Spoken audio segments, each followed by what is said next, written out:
हिंदू मुसलमान को घर नहीं बेच सकता, एक मुसलमान हिंदू को घर नहीं बेच सकता। इंशाअल्लाह ताला हमको अपने हौसलों को बुलंद रखना है। 70 साल पहले हमारे बुजुर्गों ने मुसलमानों की सियासी लीडरशिप पर काम किया होता तो आज ये दिन देखना नहीं पड़ता।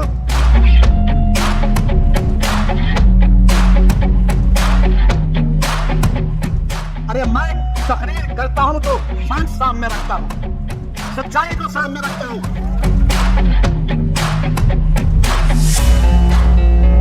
मोहतरम जनाब जमील खान साहब, काशिफ साहब, एडवोकेट जावेद साहब, इमरान साहब, नसीब व तशरीफ फरमा, राजस्थान मजलिस इत्तेहाद मुस्लिमीन के मेरे तमाम जिम्मेदार मौजूद हाज़रीन इकराम, मेरे इज़्ज़तदार भाई बहनों, मेरे भाइयों नौजवान साथियों, मैं आप तमाम का बेहद शुक्रगुजार हूँ कि आपने अपना कीमती वक्त निकाल कर आज के मजलिस इत्तेहाद मुस्लिमीन के मीटिंग में शिरकत की। बावजूद इसके कि हम जिस जगह पर अपनी इस पब्लिक मीटिंग को करना चाहते थे, हुकूमत की तरफ से आखिर वक्त में हमको इजाज़त नहीं दी गई और बिलाखिर हमको इस मुकाम को यहाँ पर इस जलसे का इनेकाद बनाया गया। मैं आपका बेहद शुक्रगुजार हूँ कि आपने अपना वक्त निकाल कर आज यहाँ पर आया और आज की मौजूदगी यकीनन हम तमाम के हौसलों को बुलंद रखती है। और जैसा कि अभी जमीर साहब ने आपसे कहा कि मजलिस इत्तेहाद मुस्लिमीन राजस्थान के सरजमीन पर अपने सियासी सफ़र का आगाज़ कर चुकी है और मुझे यकीन है कि आप तमाम बुजुर्गों की, हमारे माँ और बहनों की, नौजवानों का साथ मिलेगा, आपकी दुआएं मिलेंगी। मेरे अजीज दोस्तों और पुत्रों, मैं आपसे सिर्फ यही बताना चाहता हूँ कि बरसों से हमारे मुस्लिम मसलियत के जिम्मेदारों ने, बुजुर्गों ने, आप तमाम ने यहाँ पर कांग्रेस का साथ दिया।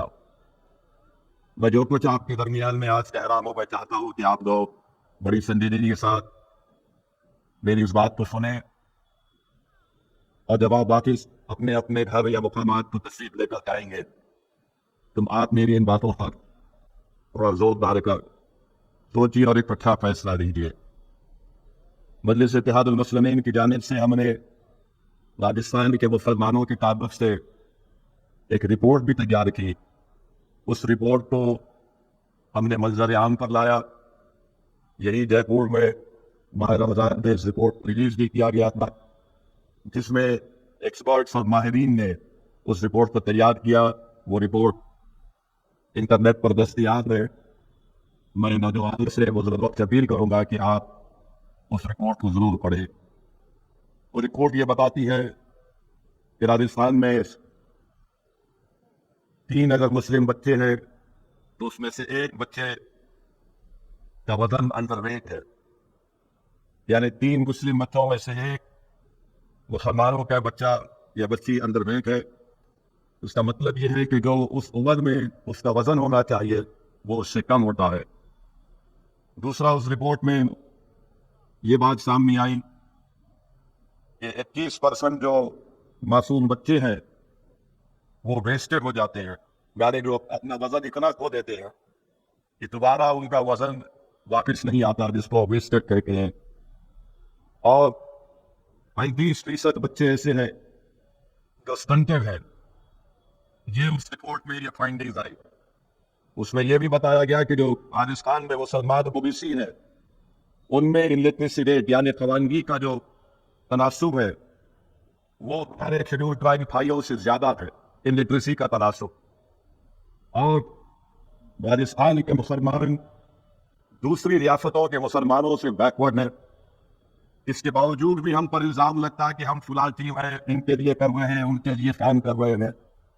राजस्थान में हायर लेवल ऑफ एजुकेशन में सबसे ज्यादा ड्रॉप आउट रेट है मुसलमानों का। एनरोलमेंट जो मुसलमानों का है वो हमारे दलित और शेड्यूल ट्राइब के भाइयों से कम है। हमारे पूरे स्कूलिंग के काम पहली जमात से, फर्स्ट क्लास से 8, 9, 10 तक, 11 तक देखें तो सबसे कम एनरोलमेंट होता है। राजस्थान में मुसलमानों की आबादी 9% और ये इस रिपोर्ट में बहुत सी बातें सामने आई। मुसलमान अपनी बहू को, अपनी या अपनी बेटी को अस्पताल लेकर जाता है पड़ता है, जो तमाम दीगर बरादरियों से ज्यादा अखराजात उनको खर्चा करना पड़ता है। उसमें यह भी मालूम हुआ कि राजस्थान में मुसलमानों के 60% बच्चे एनीमिक है, यानी जिस्म में उनके खून की कमी है। पूरे मुसलमानों को देखा जाए तो सबसे गरीब मुसलमान। मेरे अजीज दोस्तों और बुजुर्गों, ये तमाम आदाद और शुमार आपको ये बताती है कि आपका बुरा हाल है, और ये इसलिए किया जा रहा है क्योंकि आपके पास, राजस्थान के मुस्लिम अल्पसंख्यक समाज के पास, उनकी कोई सियासी लीडरशिप नहीं है। अगर आपकी सियासी लीडरशिप होगी, आपकी एक आजाद सियासी लीडरशिप होगी, तो यकीनन ये तमाम तकालीफ का सामना आपको नहीं करना पड़ेगा, क्योंकि आपकी एक आवाज, एक सियासी नेता होगा, लीडरशिप होगा, जो इन नाइंसाफियों के खिलाफ आवाज उठाएगा। मगर आपके पास, आप बोलेंगे कि नहीं, हमारे पास 9 मुस्लिम एमएलए हैं, ये नौरतन है, ये लीडर नहीं है आपके। ये तमाम के तमाम नौरतन है, ये कभी मुंह नहीं खोल सकते। इनकी जबानों पर अशोक गहलोत का ताला लगा हुआ है। जुनैद और नसीर के वाकये में उनको किडनैप करके हरियाणा ले जाकर जिंदा जला दिया गया। ये नौरतनों में इतनी हिम्मत नहीं थी कि जुनैद और नसीर के बारे में कुछ बोल सके। जाना तो दूर की बात, मुझे यहां से जमील खान ने फोन किया, इमरान साहब ने कहा कि सर आपको आना पड़ेगा, काकमीठा जाना है। हमने कहा आएंगे। मैं गया जुनैद और नसीर के गांव को, वहां पर मुलाकात, उनके घर वालों से मुलाकात हुई। मुख्यमंत्री को बार बार याद दिलाना पड़ा अशोक गहलोत साहब को कि आप जाइए। बड़ी मुश्किल से वहां पर पहुंचे। अब जुनैद नसीर के पास आप देखिए कि उसमें भी डिस्क्रिमिनेशन, उसमें भी तासुबियत का मुजाहरा किया गया। कन्हैया लाल की मौत हुई, हम उसकी मजम्मत करते हैं, कंडेम करते हैं। कन्हैया लाल को मारने वाले टेररिस्ट हैं, मैं मानता हूं। तो जुनैद और नसीर को मारने वाले टेररिस्ट नहीं कहेंगे तो क्या उनको आप क्या कहेंगे? उनको क्या देशभक्त कहेंगे? उनको क्या कहेंगे आप? कन्हैया लाल का कत्ल अगर दहशतगर्दों ने किया तो यकीनन किया नहीं, तो जुनैद और नसीर को मारने वाले भी तो दहशतगर्द हैं। मगर मुख्यमंत्री से पूछा गया कि कन्हैया लाल की मौत पर 50 लाख और जुनैद और नसीर की मौत पर 15 लाख क्यों? तो कहा नहीं, कन्हैया लाल को दहशतगर्दों ने मारा, आतंकवादियों ने मारा। मुझे समझ में नहीं आया अशोक गहलोत साहब, आपके पास आतंकवादी का डेफिनेशन क्या है? इंसान तो इंसान होता है, चाहे वो किसी समुदाय का हो, किसी मजहब का हो, किसी जात का हो, इंसान का कत्ल हुआ। मगर उस पर भी आप देखते हैं कि कांग्रेस की सरकार ने एक दोहरा रुख अख्तियार किया। मैं राजस्थान के मुसलमानों से पहले भी कहा और आज भी कह रहा हूं कि आपको, हमको सबक हासिल करना चाहिए हमारे गुज्जर भाइयों से, जिनकी आबादी मुसलमानों के बराबर है, मगर वो मुत्तहिद है, उनकी एक सियासी आवाज है। उनको रिजर्वेशन की लड़ाई किरोड़ी सिंह बैंसला ने लड़ी। मैं उनको सलाम करता हूं कि उन्होंने अपनी पूरे समुदाय को एक जगह जमा किया, और जब कभी भी उनके मुतालिबात को, उनके डिमांड्स को सरकारें नहीं सुनती तो रोड पर निकल कर आते उनके एक इशारे पर लोग।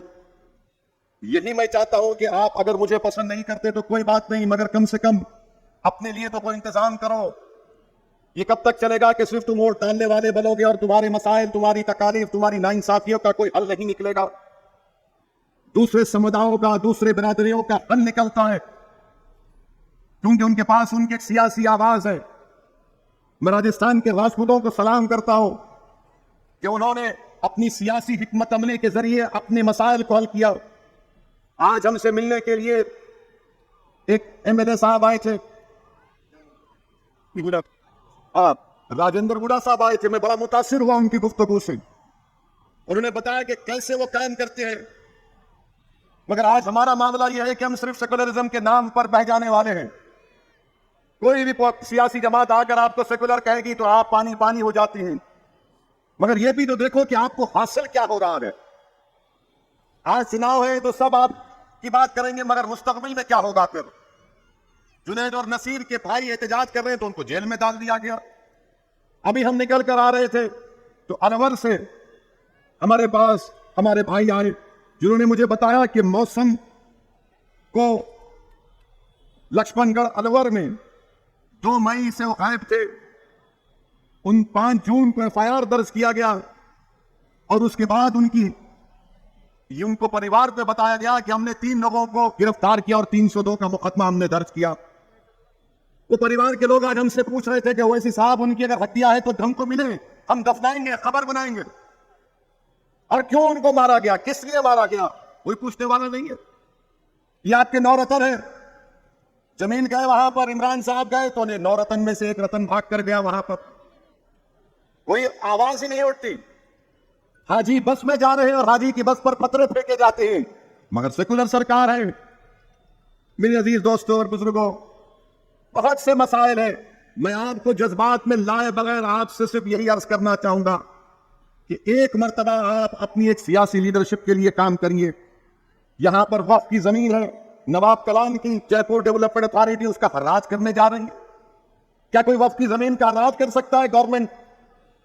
अशोक गहलोत साहब को बताना पड़ेगा कि कैसे आपकी सरकार वक्फ की जमीन की हर्राज करती है। यहां पर आपके 9 रतन कुछ बोलते नहीं है। जयपुर में पुरना साल की मस्जिद पर हमला हुआ, कांग्रेस की सरकार है। अनवर में मस्जिद पर हमला हुआ, कांग्रेस की सरकार है। यहां पर संगानगर एरिया में मुस्लिम हॉस्टल के लिए जमीन दी गई। इतनी ताकतवर अशोक गहलोत की सरकार है कि बीजेपी के विधायक ने उसकी मुखालिफत की, वो ठंडे बस्ते में डाल दी गई। खुद इनके कांग्रेस के पार्षद पर मुकदमे बुक हो जाते हैं।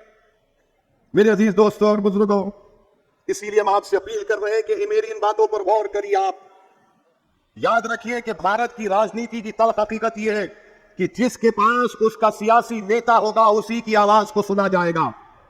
अगर आप ये समझ रहे हैं कि नहीं कांग्रेस है, कांग्रेस है, कांग्रेस मुंह नहीं खोल सकती। कांग्रेस को सिर्फ धोखा देना आता है मुसलमानों को।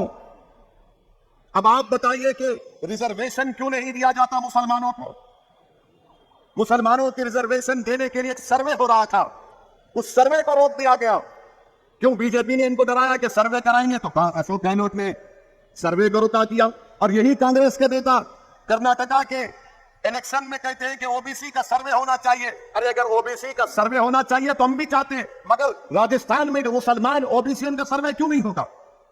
उनका सर्वे होना चाहिए।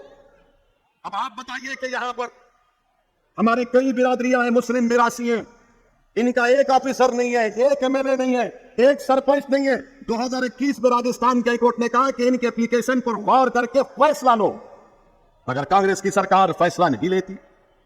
आप बताइए कि मगनियार है, लंगा है, दादी है, दमानी है, बैती है, बारात है, नगरची है, मेवाती है, मेयो है। इस पर ना तो मोदी बात करते हैं, ना राहुल बात करते हैं, ना अशोक गहलोत बात करते हैं। इनको रिजर्वेशन क्यों नहीं दिया जाता? पसमानदगी की बुनियाद पर, सोशल एजुकेशनल बैकवर्डनेस की बुनियाद पर रिजर्वेशन मिलना चाहिए। मजहब के नाम पर हम नहीं कह रहे हैं। चाहता हूं कर रहा था। मेरे अजीज दोस्तों और बुजुर्गों, पसमानदगी की बुनियाद पर इन तमाम पसमानदा मुसलमानों को राजस्थान की सरकार को रिजर्वेशन देना चाहिए। वहीं पर हम देखते हैं कि ऐसे राजस्थान में 38% मुसलमान नौजवान ऐसे हैं, ना तो रोजगार में है, ना उनको कोई तालीम या ट्रेनिंग दी गई, यानी कोई उनके पास हुनर नहीं है और सरकार को इसकी कोई फिक्र नहीं है। तो इसीलिए मेरे अजीज दोस्तों और बुजुर्गों, मेरी आप तमाम से दवन गुजारिश है कि आप मजलिस इत्तेहादुल मुस्लिमीन को मजबूत करिए। और मैं आपको बताना जरूरी समझता हूं कि इंशाअल्लाह ताला जब दिसंबर के महीने में असेंबली के इंतखाबात होंगे तो इंशाअल्लाह ताला जयपुर हवा महल विधानसभा से मजलिस इत्तेहादुल मुस्लिमीन जनाब जमील खान को अपना उम्मीदवार बनाकर उतारेगी। मेरी आपसे गुजारिश है कि आप जमील साहब की तायीद करिए और इंशाअल्लाह ताला मैं खुद आऊँगा हवा महल में, उस विधानसभा में आकर जितना हो सके फर्दन फर्दन वहाँ की आवाम से, जनता से हम मुलाकात करेंगे और मजलिस के पैगाम को आवाम के घर तक पहुँचाएंगे। मगर मेरी तमाम मजलिस के रुखाओं से अपील है कि आप असेंबली इलेक्शन की तैयारी में लग जाइए। और भी बहुत से विधानसभाएं, वहाँ से भी इंशाअल्लाह ताला अनकरीब में मैंने हमारे इरफान साहब से, इमरान साहब से, जावेद से भी कहा कि सिक्कर में, गामा में, जहाँ पे भी आप जो बड़ी बड़ी मजलिस की मीटिंग्स करवाइए, मैं वहाँ पर आऊँगा और फिर इंशाअल्लाह ताला वहाँ से भी हम अपने कैंडिडेट्स को, उम्मीदवारों को मैदान में उतारेंगे। ये बहुत ज़रूरी है कि राजस्थान की विधानसभा में आपके वोटों से मुंतखब होकर आपके नुमाइंदे जाएं, आपके एमएलए जाएं, ताकि वो आपकी आवाज़ में हुकूमत वक्त के सामने इन नाइंसाफियों के खिलाफ आपकी तकालीफ का हल तलाश करें। मेरे अजीज दोस्तों और बुजुर्गों, दूसरी बात हमारे देश में होती है कि अपोजिशन यूनिटी होना चाहिए, अपोजिशन यूनिटी होना चाहिए। पटना में एक मीटिंग हुई और पटना की मीटिंग में महाराष्ट्र से शरद पवार साहब जिस शख्स को लेकर आए थे, प्रफुल्ल पटेल, आज प्रफुल्ल पटेल बीजेपी से जाकर मिल लिए। आप बताइए कौन से अपोजिशन की मीटिंग है ये जिसको आप बुला रहे हैं? जो आपके साथ बैठकर बातें कर रहा है, वो चंद दिन के बाद आज बीजेपी की तारीफ करता है महाराष्ट्र में। मगर इसके बावजूद भी कांग्रेस के लोग सेकुलरिज्म का सर्टिफिकेट बांटते हैं कि ये सेकुलर है, ये कम्युनल है, ये बी टीम है, वो फुला टीम है। हम कांग्रेस से और ये तमाम नाम निहाद सेकुलर पार्टी से कहना चाहेंगे कि कभी अपने गिरबान में झांक कर देख लो। तुम्हारी तारीफ भरी पड़ी हुई है कि तुमने कैसे कैसे धोखे दिए हैं। आज तुम जिसको बुलाते हो उसी की पार्टी का आदमी बीजेपी के गोद में बैठा है, मोदी के गोद में बैठ जाता। अब आप बताइए, फिर मजलिस पर इल्जाम लगाते हैं हमको नहीं बुलाया गया। क्यों नहीं बुलाया गया? क्योंकि मजलिस इनके सामने सच्चाई को बयान करती है। आज आप मीडिया में देखिए कि हर अपोजिशन पार्टी के नाम निहाद सेकुलर पार्टी के लोग रो रहे हैं कि बीजेपी ने राष्ट्रवादी कांग्रेस के एमएलए को तोड़ दिया। आपकी 40 एमएलए टूटकर फाक गए तो वो गलत है, मगर बिहार में मजलिस के 4 एमएलए को आपने खरीद लिया तो वो सच है। बिहार में हमने अपने खून पसीने से सीमांचल की सरजमीन पर वहां की आवाम पर लाखों सलाम, उन्होंने मेहनत की और मजलिस के 5 एमएलए को कामयाब किया। तो यही लालू और नीतीश और ये कांग्रेस के लोग मिलकर 4 मजलिस के एमएलए की जमीन को खरीद लिए। और जब उनसे पूछा गया ये क्यों हुआ तो कुछ नहीं बोले। आज वो काम बीजेपी महाराष्ट्र में करती है। तो ये तमाम के तमाम मीडिया में आकर रो रहे हैं, पुकार रहे हैं। याद रखो, अगर बिहार में जो मजलिस के एमएलए से हुआ गलत है तो फिर महाराष्ट्र में जो हुआ वो गलत होगा। नहीं तुम करोगे तो अच्छा और दूसरा करेगा तो गलत। ये इनका नाटक है, इनकी पॉलिसी है कि मीटिंग में जिसको बुलाकर बिठाते हैं। आज प्रफुल्ल पटेल साहब बीजेपी की तारीफ कर रहे हैं, ये तुम्हारा पोजीशन रहती है। अरे छोड़ो, ये सर्टिफिकेट बांटने की दुकान बंद करो। तुमको अगर बीजेपी को रोकना है तो आइडियोलॉजी की बुनियाद पर रोको। बीजेपी से मुकाबला करना है तो एक एजेंडा बनाओ। ये नहीं हो सकता कि नहीं हम जो करेंगे वो सच है और दूसरों को सबको गुलामों की तरह आपके सामने सर झुकाकर खड़ा होना पड़ेगा। ये नहीं होने वाला है। अब आवाम बेदार हो चुकी है, नौजवान बेदार हो चुका है। तुम सिर्फ झूठ बोल बोल कर मुस्लिम अकलियत का वोट तो ले लेते हो, मगर उसके बाद तुम बीजेपी को हरा नहीं पाते। मेरे अजीज दोस्तों और बुजुर्गों, इतने वाकयात आपके सामने राजस्थान में हो रहे हैं, मगर बीजेपी के खिलाफ इनको बोलने की हिम्मत नहीं होती है। कांग्रेस पार्टी में ये नौरतन बैठे, इनको मुंह नहीं खोला जाता, इनको मुंह खोलने की इजाजत नहीं है। इतना बड़ा मसला बीजेपी देश के सामने ला रही है। यूनिफॉर्म सिविल कोड की बात देश के प्रधानमंत्री नरेंद्र मोदी करते हैं। पूछना चाहती है कांग्रेस में जो नौरतन बैठे हैं, बोलो, मुंह खोलो, तुम्हारी राय क्या है? क्या तुम उसके खिलाफ हो या तुम उसकी ताईद में बोलो। और ये जो बीजेपी की ताईद में ये रंग बिरंग के कपड़े पहनकर जो ओबामा के बयान पर बड़ा बड़ा तबसरा करते, तुम भी बोलो यूसीसी के बारे में तुम्हारी राय क्या है। ओबामा के बयान पर तो बड़ा बढ़ चढ़कर बोले क्योंकि पप्पा को खुश करना था, मगर जब यूसीसी की बात आई तो सन्नाटा है। कांग्रेस पार्टी खुल के नहीं बोलती कि यूसीसी के बारे में नहीं, अभी हम ठहरेंगे। लॉ कमीशन को तो लिख कर दो कि यूसीसी के बारे में तुम्हारा मौक़िफ़ क्या है। पहले लॉ कमीशन की रिपोर्ट थी, चौहान साहब उसके चेयरमैन थे, मजलिस ने लिख कर दिया कि मुखालिफत करते हैं। हम यूसीसी की मुखालिफत इसलिए करते हैं क्योंकि भारत में प्लुरलिज्म और भारत का सेकुलरिज्म पूरे विश्व में अलग है। आज हम हमारे हिंदू भाइयों से भी अपील करना चाहेंगे कि 10 लाख हिंदू घराने ऐसे हाउस होल्ड है जो हिंदू अनडिवाइडेड फैमिली में उनको टैक्स रिबेट मिलता है। 2015-16 के इनकम टैक्स का डेटा बताता है कि 3000 करोड़ आपको टैक्स रिबेट मिला।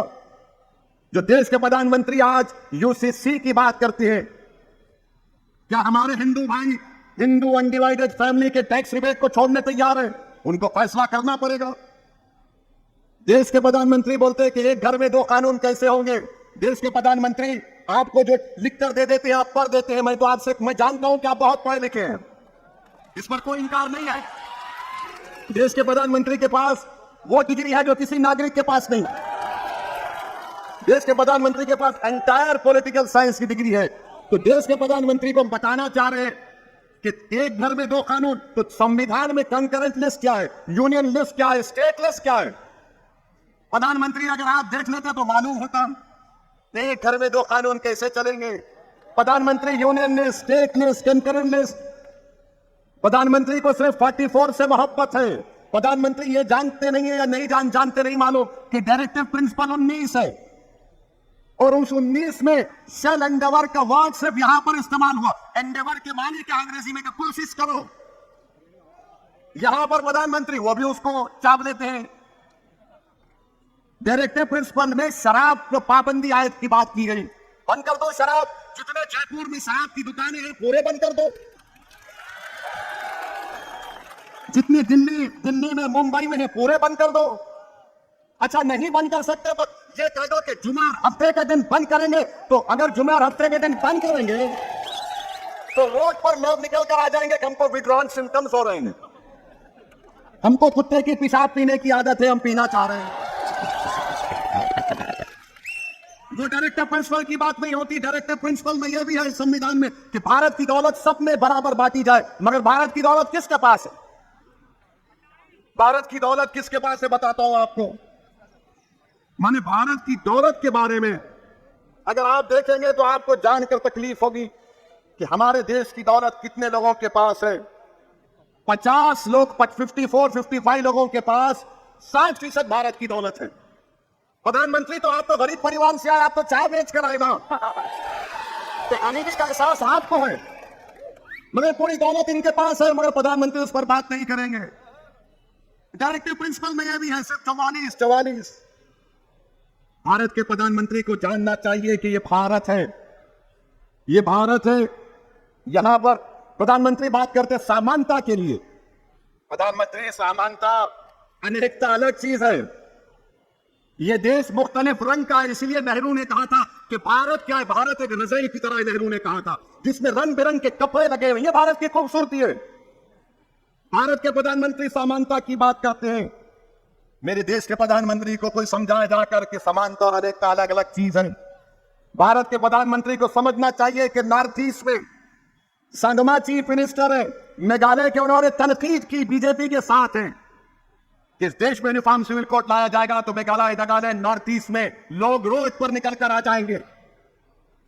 आसाम में, नॉर्थ ईस्ट में आप बीजेपी आरएसएस से पूछो कि मुसलमान एक से ज्यादा शादी करता, अरे रिकॉर्ड है तो बताओ, रिकॉर्ड है तो हम कितनी शादियां करते हैं और हमारे हिंदू भाई कितनी दूसरी शादियां करते हैं।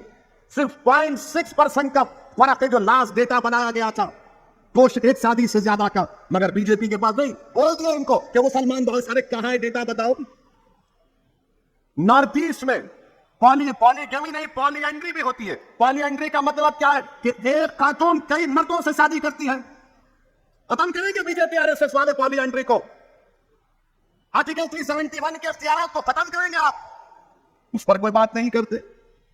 भारत के प्रधानमंत्री को जानना चाहिए कि अंग्रेजी का जो वर्ड है, देश अब तक मजबूत रहा क्यों, यूनिटी एंड डाइवर्सिटी के नाम पर, मगर नरेंद्र मोदी देश को 2 मिनट नूडल की तरह चलाना चाहते। 2 मिनट में नूडल बनता ना, खोलो डालो गरम हुआ खा लो। देश का प्रधानमंत्री ये भारत है, 133 करोड़ का देश है, इसको 2 मिनट नूडल की तरह नहीं चला सकते आप। और फिर आप जानते हैं कि ये महाद्वीप है, भारत नहीं है, महाद्वीप है ये। यहां पर आप यूसीसी की बात करते हैं, क्या ये बात सच नहीं है कि जमींदारी अबॉलिशन हो गया, मगर हमारे हिंदू बेटियों को एग्रीकल्चर लैंड नहीं दिया जाता, उसका प्रोटेक्शन का संविधान के 6 शेड्यूल में डाल दिया गया। निकालेंगे क्या उसको, आप बताइए हमको। भारत के प्रधानमंत्री कहते हैं घर में 2 कानून क्यों, तो भारत के प्रधानमंत्री मैं आपको चैलेंज कर रहा हूं, ये 20 तारीख को पार्लियामेंट आ रहा है, आप कानून बना दो कि जितने इंडस्ट्रियलिस्ट हैं, चाहे बड़े बड़े हो, अगर उनमें बिजनेस का कोई कॉन्फ्लिक्ट होगा, कोई झगड़ा होगा, तो वो अपना झगड़ा भारत के कानून के तहत हल करेंगे, ना कि सिंगापुर में आर्बिट्रेशन को जाएंगे। बड़ी बड़ी कंपनियां जो करोड़ों रुपया का कॉन्ट्रैक्ट करती है, अरबों रुपये का, अगर उनमें इख्तलाफ झगड़ा होता है तो सिंगापुर के आर्बिट्रेशन को मानते, भारत के कानून को नहीं मानते। बताइए प्रधानमंत्री, देशभक्ति कहां चले गई? देशभक्ति कहां चले गई आपकी? आर्बिट्रेशन सिंगापुर का होगा, देश का नहीं हो सकता क्या? आप बैन लगा दीजिए, सिंगापुर का आर्बिट्रेशन नहीं, देश का होगा। आप बताइए मेरे अजीज दोस्तों और बुजुर्गों, यूसीसी क्यों लाना चाहते हैं? यूसीसी क्यों लाना चाहते हैं? और हम जब बात किए, हम इसके खिलाफ हुए, तो बीजेपी के चीफ मिनिस्टर बोल दिया ओवैसी जिन्ना की जहनीत का है। मैं उस शख्स को कहना चाह रहा हूं कि तुम में इतनी इंटेलेक्चुअल कैपेसिटी नहीं है, तुम मेरे दिमाग का मुकाबला नहीं करता हूं। तुमको बचपने से सिर्फ 3 चीजें डाली गई। क्या डाली गई? दाढ़ी वाला दिखा जिन्ना, या मुगल, या हिजाब, बस। 14 दिन का तो ही नहीं है। अरे दुनिया को खोलकर देखो, ये तुम्हारे दिमागों पर जो निकाब है ना, निकालो नफरत का। 75 साल की आजादी का अमृत उत्सव मना रहे मुसलमान, दिखते कि जिन्नावाती है, तुम क्या गोडसेवादी हो? हम पूछ रहे हैं, सवालात उठा रहे हैं, यूनिफॉर्म सिविल की एक्स्ट्रा सिविल कोड की बात करते हैं। आप बताइए क्या डायरेक्टिव प्रिंसिपल आर्टिकल 25 और आर्टिकल 29 का फंडामेंटल राइट छीन सकता? नहीं छीन सकता। राइट टू कल्चर एंड फटे फंडामेंटल राइट है मेरे लिए। यकीनन मैं मुसलमान हूं और भारत का नागरिक हूं, जिस तरह नरेंद्र मोदी हिंदू है और भारत के नागरिक है, वह भी मुसलमान है और भारत का नागरिक है। अपने भारतीय होने का मुझे नहीं पता है। सुनिए सुनिए सुनिए सुनिए, बात आपको सुनना जरूरी है। अगर कोई हमारा हिंदू भाई मंदिर को जाता है तो मैं मस्जिद को जाता हूं, जिस तरह भारत के प्रधानमंत्री जाते हैं मैं भी मस्जिद को जाता हूं। मुझे अल्लाह ने कहा कि यतीमों का माल मत खाओ, उन पर रहम करो, हम सुनते हैं। मुझे अल्लाह ने कुरान में कहा निकाह करो, मगर एक अगर ज्यादा करना है तो एक से कच करना अच्छा, इंसाफ करना पड़ेगा, हम मानते हैं। मेरे दीन ने मुझसे कहा, मुझे दीन ने मुझे बताया तो मैं चलता हूं। आपको इतनी तकलीफ क्यों हो रही है उस पर? अगर आपको इख्तियार हासिल है अपने मजहब पर चलने का और आपकी भारत से मोहब्बत पर कोई शक नहीं किया जाता, तो मेरी मोहब्बत पर शक की बुनियाद पर, किस बुनियाद पर बताइए आप?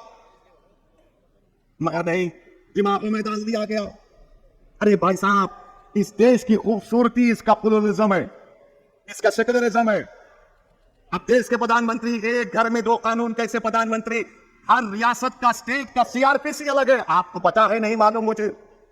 सीआरपीसी अलग है, अलग कानून है। बास स्टेट में आपको बेल का कानून मुख्तलिफ है, मगर देश के प्रधानमंत्री बोल दिए और पूरे बीजेपी के लोग खा गया। हाँ प्यारे, कभी पढ़ लिया करो, कभी देख लिया करो। आर्टिकल 29 का प्रोटेक्शन है मेरे पास, आर्टिकल 25 का भी है, 29 का भी है। साबिका लॉ कमीशन ने कह दिया कि यूसीसी की ना जरूरत है, मगर आप क्यों लेके आना चाह रहे? क्या वजह है? क्योंकि भारत के प्रधानमंत्री देश के प्लुरलिज्म और सेक्युलरिज्म से वो नहीं मानते। भारत के प्रधानमंत्री सब चीज को एक करना चाहते हैं। भारत का एक ही रंग, एक ही समुदाय, एक ही मजहब, एक ही जबान, एक ही कल्चर, हर चीज अब तो एक फर्टिलाइजर भी करना चाहते हैं। भारत के प्रधानमंत्री, ये देश एक है और एक रहेगा, मगर इस देश में बसने वाले 130 करोड़ जनता, हजारों तहजीबें, हजारों मजहब को मानने वाले, ये देश की खूबसूरती है। मगर भारत के प्रधानमंत्री को अनेकता से बड़ी नफरत है। भारत के प्रधानमंत्री अनेकता को नहीं मानते। देश के प्रधानमंत्री, जान लीजिए कि ये महाद्वीप है। आप बताइए कि हमारे ट्राइबल है, आदिवासियों के कस्टम को क्या करेंगे? आदिवासियों के कस्टम को क्या करेंगे? तो यूसीसी के नाम पर देश के प्रधानमंत्री एक हिंदुत्व सिविल कोड लाना चाहते, हिंदुत्व सिविल कोड लाना चाहते। मजलिस पहले भी मुखालिफत की, आज भी करेगी और कल भी करेगी। एक घर में दो कानून की बात देश के प्रधानमंत्री करते और कांग्रेस कुछ नहीं बोलती है। कांग्रेस बोलती है अभी बिलान देखेंगे क्या होगा। कांग्रेस पार्टी, आप मुंह कब खोले, आप मुंह कब खोले? मगर कांग्रेस पार्टी को और बीजेपी के लोगों की याद दिलाना चाहता हूं, मौलाना अबुल कलाम आजाद ने कहा था कि मुझे फख्र है इस बात का कि 1000 साल से भारत में इस्लाम है। मौलाना अबुल कलाम आजाद इस देश के पहले एजुकेशन मिनिस्टर थे, फ्रीडम फाइटर थे। उन्होंने कहा कि मैं अगर मुसलमान हूं तो मुझे ये बात में, इस बात मुझे नहीं रोकती कि मैं भारत के चप्पे चप्पे से मोहब्बत करूं। मगर यूसीसी को लाया जाने की बात देश के प्रधानमंत्री कर रहे। देश के प्रधानमंत्री, आपने जल्दबाजी में किसानों का कानून लेकर आया, आपने बदनाम किया भारत के किसानों को। आपके पार्टी के लोगों ने ये आतंकवादी है, फुला खालिस्तानी है, वहां मगर आपको कानून वापस लेना पड़ा। आपको कह रहे हैं कि सोच लीजिए, चुनाव जीतने के लिए अगर आप कोई काम करना चाह रहे हैं तो याद रखिए, मेरा फंडामेंटल राइट मुझसे कोई नहीं छीन सकता। चाहे आर्टिकल 25 हो, 29 हो, राइट टू इक्वालिटी हो, ये तमाम चीजें हमको इस बात की गारंटी देती है कि हम अपने मजहब पर चले, अपने कल्चर पर चले। और हम रोज देखते हैं मीडिया वाले, यूसीसी की बात हो रही, बुरखा में बहन को दिखा रहे, यूसीसी की बात हो रही, बुरखा में बहन को दिखा रहे। अरे दिखाने वालों, बिल्किस बानो को दिखाओ, बिल्किस बानो को दिखाना, जुनैद और नसीर के घर के उन बच्चों को दिखाओ, मॉब लिंचिंग के नाम पर जो मारा जा रहा है उनको दिखाओ।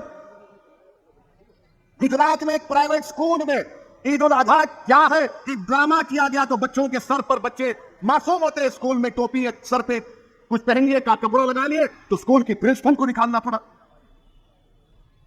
मगर नहीं, इनको इतनी मोहब्बत है। अरे अगर आपको इतनी मोहब्बत है मुस्लिम महिलाओं से, मुसलमानों से, तो फिर बिल्किस बानो को, जिसकी अस्मत रेजी जिन्होंने बिल्किस बानो की उसकी मां की कत्ल किया, उसका रेप किया, देश से प्रधानमंत्री, उसको जेल को भिजाओ आप।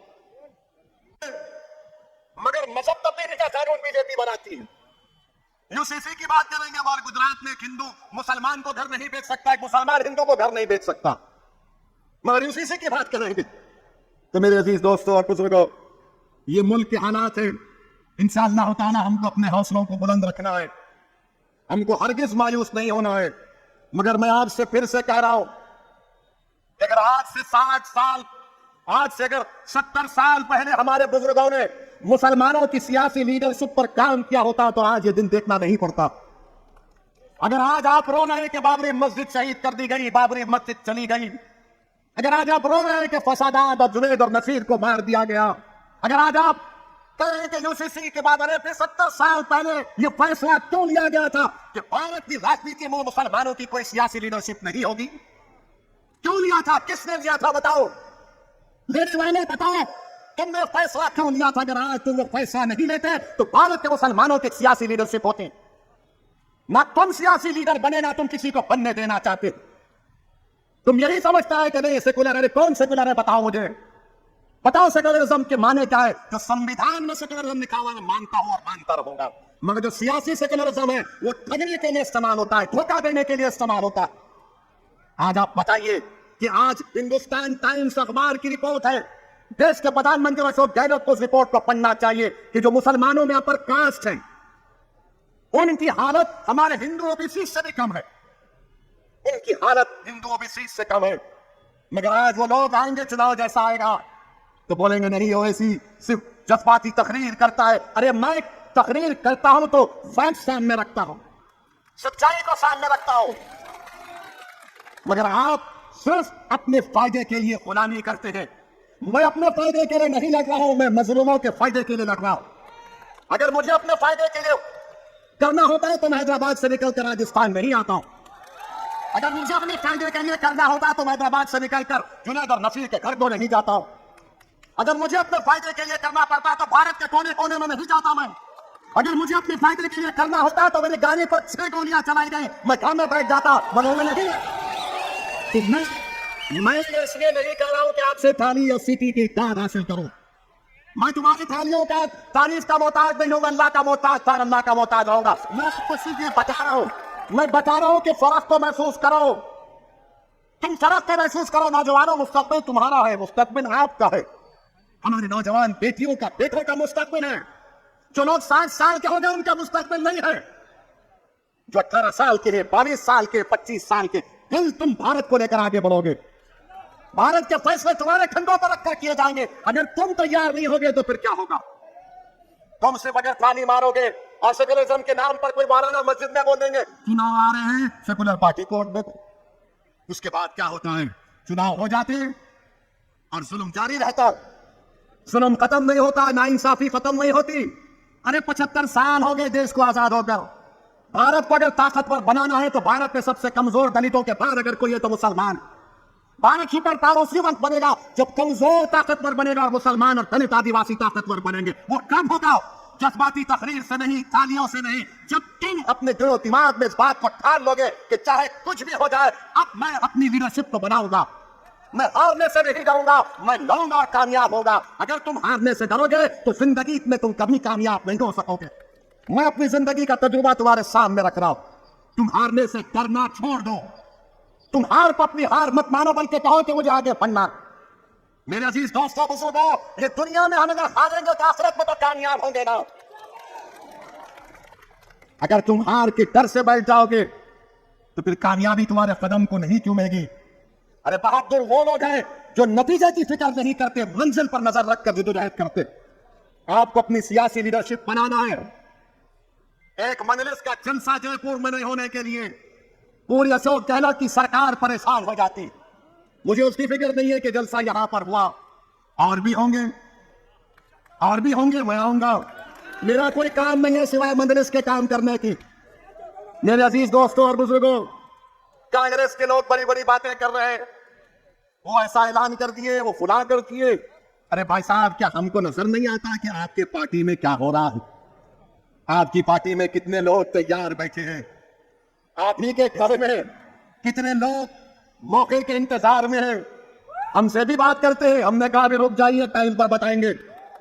मगर मेरे अजीज दोस्तों और बुजुर्गों, यकीनन इस मुल्क में फिरका परस्ती को रोकना है, यकीनन देश के सेकुलरिज्म को, इसकी खूबसूरती को, अनेकता को बरकरार रखना है।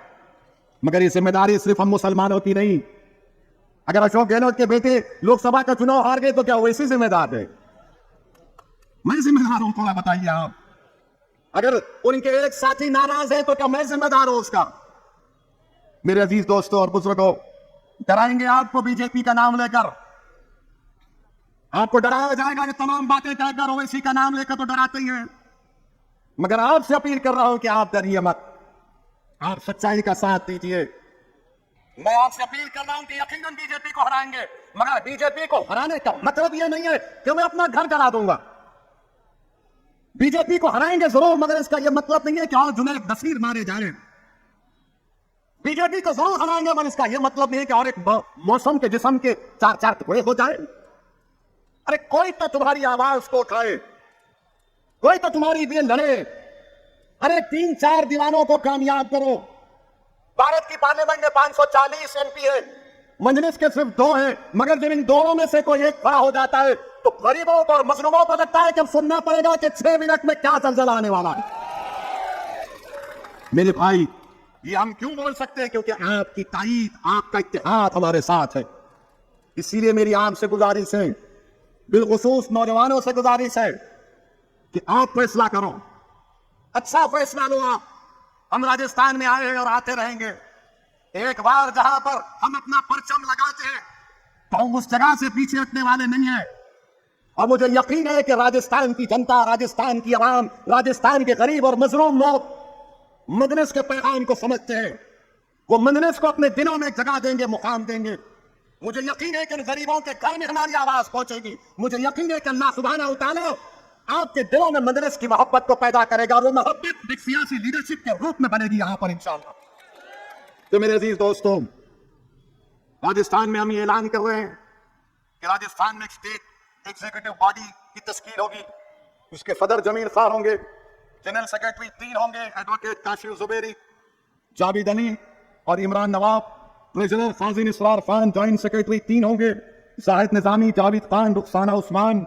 और मेंबर्स होंगे बाबू भाई फ्रिजवाला, यशवंत पाक, यूनुस देसवानी, नसीम अहमद, रफीक खान, फजल समेजा, सलमान नौशाद अली, फिरोज अब्बासी और शाहरुख खान शिकावती। मैं इन तमाम को मुबारकबाद देता हूँ और अल्लाह से दुआ करता हूँ कि अल्लाह सुब्हानहू तआला इनको इनके मकासद में अल्लाह इनको कामयाब करे और अल्लाह आपकी दुआ और आपके साथ के नतीजे में इनके जरिए से राजस्थान में आपकी सियासी लीडरशिप उभरे और आपकी खिदमत करती रहे। डरने और घबराने की जरूरत नहीं है। मैं फिर से आप तमाम का बेहद शुक्रिया अदा करता हूँ कि आप यहाँ पर आए। वाखिर दावाना अल्हम्दुलिल्लाहि रब्बिल आलमीन।